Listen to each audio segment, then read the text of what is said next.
কি বিকেলের নাস্তায় কি খাবেন ভাবছেন? আজকে তো আমি মজাদার একটি বিকেলের নাস্তা তৈরি করে ফেললাম ঝটপট। এতটাই মজাদার, আসলে এই শীতের মধ্যে প্রচুর পরিমাণ পাওয়া যাচ্ছে বাঁধাকপি। এইটা চাইলে আমরা এই মজাদার রেসিপিগুলো এক এক দিন এক এক রকম করে তৈরি করতে পারি। প্রথমে দেখতে পাচ্ছেন আমি বাঁধাকপিটাকে লম্বা করে কেটে একটু গরম পানি দিয়ে ভিজিয়ে রেখেছিলাম। তারপর আমি এটাকে উঠিয়ে নিলাম।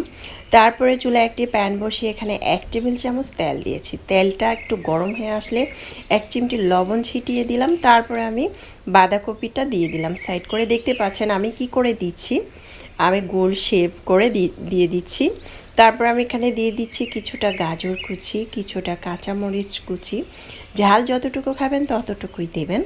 তারপরে কিছুটা পেঁয়াজ কুচি দিয়ে দিলাম। তারপরে এখানে দিয়ে দিব একটি ডিম ভেঙে দিচ্ছি। আমি দেশি একটি ডিম, ছোট সাইজের ডিম দিয়েছি। আপনারা চাইলে ফার্মের মুরগি, হাঁসের ডিম, যে কোনো ডিম দিতে পারেন। তারপরে একটু লবণ ছিটিয়ে দিলাম ওপর থেকে। তারপরে কিছুটা অল্প পরিমাণ কালো গোলমরিচের গুঁড়াটা দিয়ে দিচ্ছি ওপর থেকে, ছিটিয়ে দিচ্ছি সামান্য অল্প পরিমাণ। তারপরে এখানে যদি আপনারা চান মরিচের গুঁড়া দিতে, সেক্ষেত্রে দিতে পারেন, চিলি ফ্লেক্স দিতে পারেন। ধনেপাতা কুচি ছিটিয়ে দিয়ে দিচ্ছি।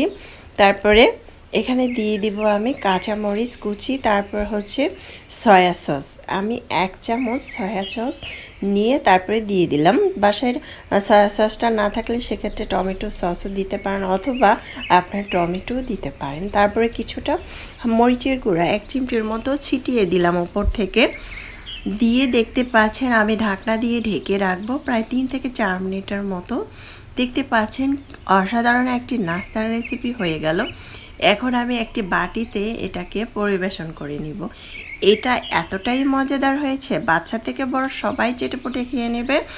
আর অনেক মজাদার একটি রেসিপি, চাইলে কিন্তু এভাবে ট্রাই করতে পারেন। এখন আমি একটি বাটিতে গরম গরম পরিবেশন করে নিব। মাশাআল্লাহ, দেখতে যেমন সুন্দর হয়েছে, খেতে কিন্তু আলহামদুলিল্লাহ এতটাই মজাদার হয়েছিল। আর বাচ্চারা কিন্তু অনেক বেশি পছন্দ করবে। এখানে পুষ্টি, সব ধরনের পুটিং, পুষ্টি সব কিছুই আছে। চাইলে এভাবে ট্রাই করতে পারেন। আশা করছি রেসিপিটি ভালো লেগেছে। ভালো লাগলে অবশ্যই চ্যানেলটা সাবস্ক্রাইব করে লাইক দিয়ে পাশে থাকবেন। আল্লাহ হাফেজ।